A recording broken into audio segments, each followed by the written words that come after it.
Well, howdy ho there, folks. How are we doing today? Hopefully, you're all doing absolutely peachy keen, fantastic, wonderful, all that great stuff. Today, we're basically just going to go over the latter part of this game, and I'm just going to talk a little bit about it. And you may be saying, but Kat, wasn't there a good bit of game left to go? I got through all of this in maybe 2.5, 3 hours, somewhere like that. Personally, I'm not a super big fan of most of the latter half of this game. Partially, like, look at this boss, it's just silly. I'm not a super big fan of the latter half of this game. I tend to think that because I have complaints about the design for a lot of parts of this game, but I just kind of anyway, just to clarify, basically what we're gonna do is kind of do some like final thoughts type stuff, and we're just going to talk a little bit about like what we like, what we don't like, what we thought about the game overall. And I think that in a particularly kind of weak area of the game, to me, was the design. And I think this boss is a good example where I don't know, I talk to my friends about it. There's something about so many of these bosses in this game where something about it just doesn't intrigue me particularly. Like, I like a lot of the bosses in Dark Souls 1. Dark Souls 3 has some decent bosses as well. I think Elden Ring and Bloodborne are way better in terms of bosses. Demon Souls isn't the best in terms of bosses, but I think it's pretty okay. This is probably the one where I have the least. I like the design of things the least. And also, yeah, we're going to be skipping around basically between like the last boss fights of the areas and stuff like that. And I think one of the things is something about the environments and the way the graphics look have always kind of just felt weird and off to me in this game. I also think that the latter half of the game, and I didn't show it in the footage, I think one of the big things that kind of makes me go about it is that there's just so many enemies. And although my spells are okay, I don't know if I followed an optimum build. I did get my staff to +5. There was a lot of times where it just kind of felt like I was having to do a lot of fighting and just like running around trying to cast, and like because I'm not melee, I would keep having to get distance on guys, cast a couple spells, get distance on guys, cast a couple spells, and it turned into a thing that I was not particularly fond of.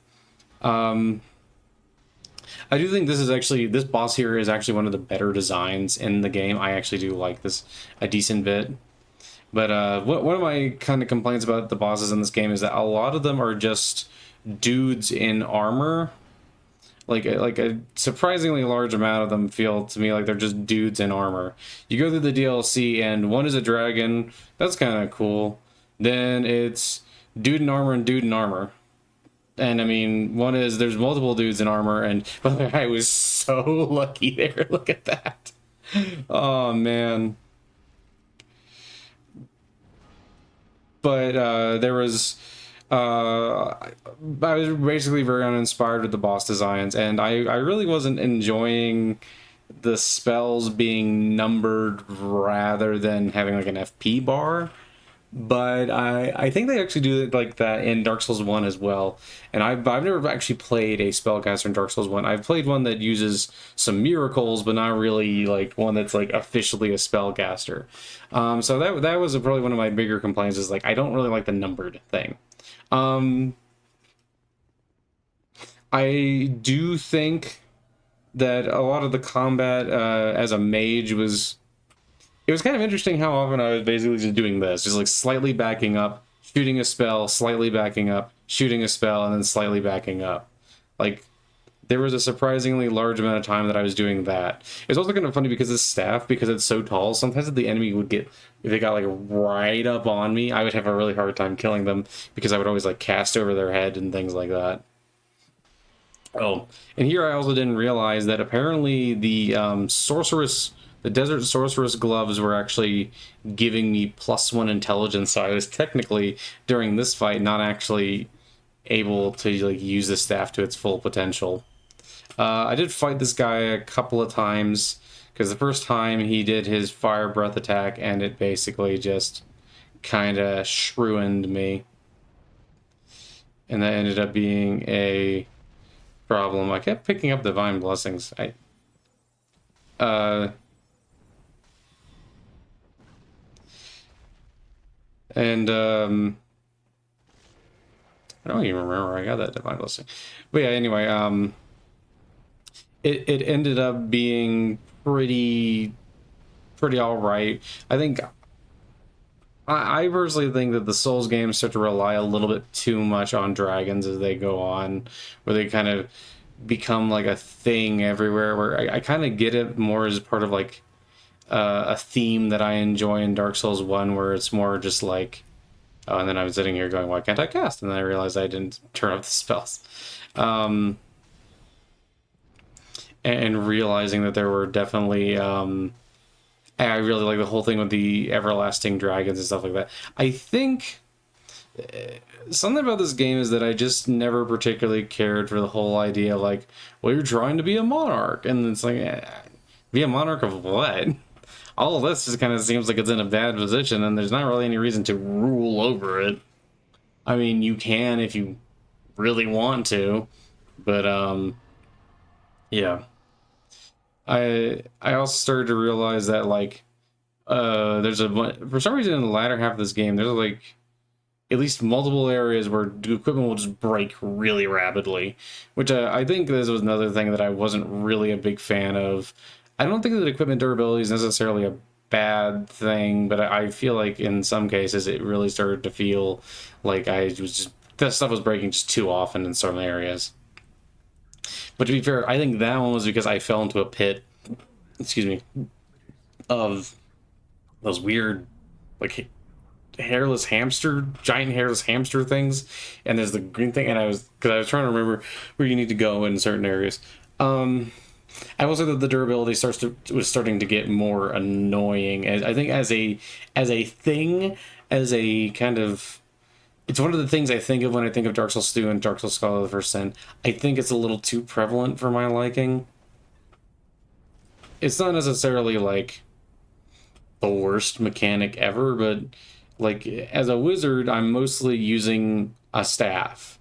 So I have to have a backup staff just in case. But like, if I'm honest though, I don't know if I ever really had that big of an issue where I actually like ran out of staff really. So I'm not even gonna, I don't even think that the durability is that big of an issue. I think it mostly was annoying when like certain enemies would do stuff to like really get you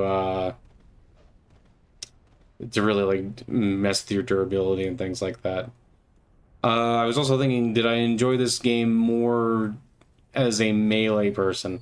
I don't think I enjoyed it more. I think for both of them I had complaints. I think that the one thing that I'm not really sure I like about Dark Souls 2 in particular, I said Dark Souls 1, and Dark Souls 2 in particular, is at a certain point the enemy density, just the amount, just starts to feel a little bit much.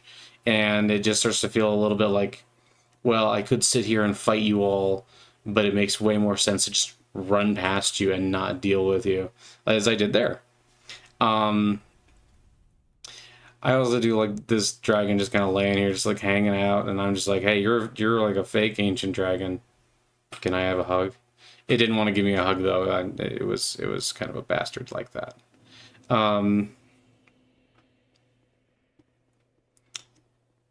I also think that a big thing about this is that eventually, and this is kind of a thing in a lot of the Souls games for me, I normally like the beginning of Souls games a lot more than the end of Souls games. Dark Souls 1 is an exception to this. I kind of like the whole game. Although I think that the beginning areas are probably still more satisfying, I still like the whole game overall. The latter half of Dark Souls 2 in particular is a particularly I don't want to just sit here and complain for the whole time, but you know, it's a particularly sour spot for me. There's a lot of parts of this and a lot of bosses in this that I'm just like, I don't really want to go through this area. And part of the reason I did end up just doing this all in one big go rather than spreading it out some more is because I was like, well, I don't want to make a bunch of videos where I'm just complaining about not liking the areas, but I also I don't know how much positive stuff I have to say about each individual area. And I really enjoy. Also, once again, right before the final boss, we have two more people in armor. Not both dudes this time, because the Throne Watcher is a lady, I believe. Yeah, I think, yes, the Throne Watcher is a lady. And I think overall it's just definitely a lot weaker than a lot of the other Souls games, and it's particularly in the second half. I feel like it gets kind of bad. And I already know that a lot of people just don't like Dark Souls 2 at all. The beginning part, yeah, I tend to be pretty okay with. I tend to like some of the foresty areas and some of that stuff, and I don't dislike it as much. But like the latter half of the game just really starts to fall apart for me. I think there was like three. Well, let's see. There's one in the King's Castle. There's one right after you beat the Mirror Knight. Then there's the Drang Lake, or going to the Dragon area. There's a whole long thing about a long elevator. There's also like weird stuff where I felt like I was basically just being forced to wait for no real reason. There's also a lot of stuff that just kind of made me feel like I wasn't doing anything of consequence, or I was just kind of running around and not really doing very much, I guess is the easiest way to put it.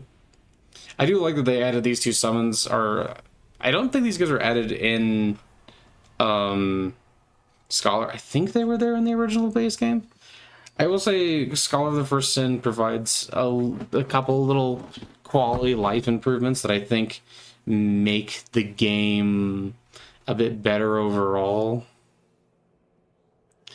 I still think that it's just definitely not my favorite, but also I feel like in terms of writing, it's always felt kind of weak to me. You know, I will watch like Howdy video, like lore videos on things, and I've said this before, but Dark Souls 2 is one of the only Dark Souls games, or one of the only games where like I learn more about the lore and I care less. Like something about it, I just don't care. This whole thing about monarchy and dark, and it's like I just feel like Dark Souls 1 is a much better story. At least to me personally, it feels much like a much better story, and I feel like I enjoy it a good deal more than I enjoy the other games. Dark Souls 3, I honestly have kind of a similar opinion of. I don't really think Dark Souls 3 is great. I don't know, for some reason the story doesn't vibe me, but I do think that Dark Souls 1 does have a kind of a great story that I really, really enjoy. And playing these kind of, I guess, back to back, because the first playthrough I did was for Dark Souls 1, kind of got me to realize how much more I how much more I liked Dark Souls 1 over Dark Souls 2. And I would definitely say that of the two games, that one feels a lot stronger. But I also haven't played it as a mage, and I've been doing a lot of mage builds lately. I have been particularly enjoying having a mage build in Elden Ring, and I've been particularly enjoying messing around with mage builds and some other stuff as well. I was trying to mess around with a little bit in Dark Souls 3. I also do want to talk about a couple of positives. I think that this game feels like it has more character quests where you can just go talk to people, and that's kind of nice. I also kind of like the inclusion of Aldia. Aldia has this kind of interesting perspective. If you talk to him, and you can like read a bunch of his or you can like find videos where he like goes through his whole dialogue, and I think he's actually kind of an interesting character. And I think Vendrick as well is kind of interesting. I don't know. It's kind of cool to be able to get the Ashen Heart and then go back and talk to him a bunch and be like, yo, man, dude, what are you thinking about this kingdom, brah? And then he says things like, everything sucks, blah. And he just sounds like an old curmudgeon, and I think it's kind of funny. There's also this kind of interesting element where if you go through the whole game, you can get all 3 crowns, and then you get something that makes it like if you wear the crown, you never hollow, which is kind of an interesting thing. I feel like turning the thing where like Manus is now like has broken up into a bunch of these spiteful pieces, and that's like the queens, the various different queens and stuff like that. It's like, okay, sure, not my greatest. I think that Manus by a bot. I think a lot of the things in isolation in Dark Souls 1 are way better than when you try to carry them over. I think they could just get worse. The diversity of environments is kind of cool. The voice acting isn't bad. See, but this is one of the main reasons I didn't want to stretch this out into a bunch of different videos. I have a hard time thinking of more positive things about Dark Souls 2. I am glad I have revisited it for the channel. I am glad that I've gone through it. I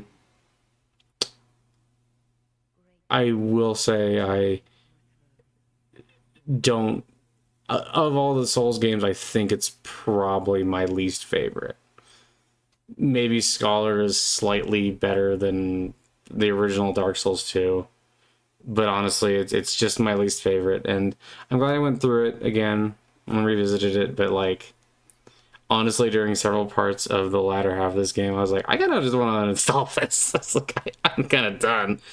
And you might be saying, well, are you going to go through the DLC? At first, I was considering making that a possibility. But then the longer I thought about it, the more I was like, I don't want to do that. I just don't. And you know, even with all this negative stuff I've said about it, though, I still think it's a pretty good game. It's better than a lot of other games. It's definitely a better RPG than a lot of other games I've played. It's still a Souls game, even though sometimes it feels weird to me. But it's just like on the bottom of a list of like, and as I play it, I keep going, man, I should go play other Souls games, and I think I will. Anyway, sorry for a lot of complaining there, but anyway, we'll see you next time, and I love you, and God loves you. Bye-bye. I love you. Bye. Have a great one. And yeah, I know the video stuff, but I will say that, like I said, it's not a terrible game. If you like it, I'm very glad. It's just not particularly to my taste, I think is the way I would describe it. I think I like the other Souls games a lot more. But if you happen to like this one, that's great, man.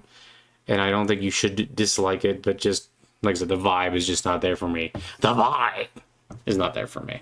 But anyway, okay, like I said, goodbye, I love you, bye, have a great one, and I'll see you next time.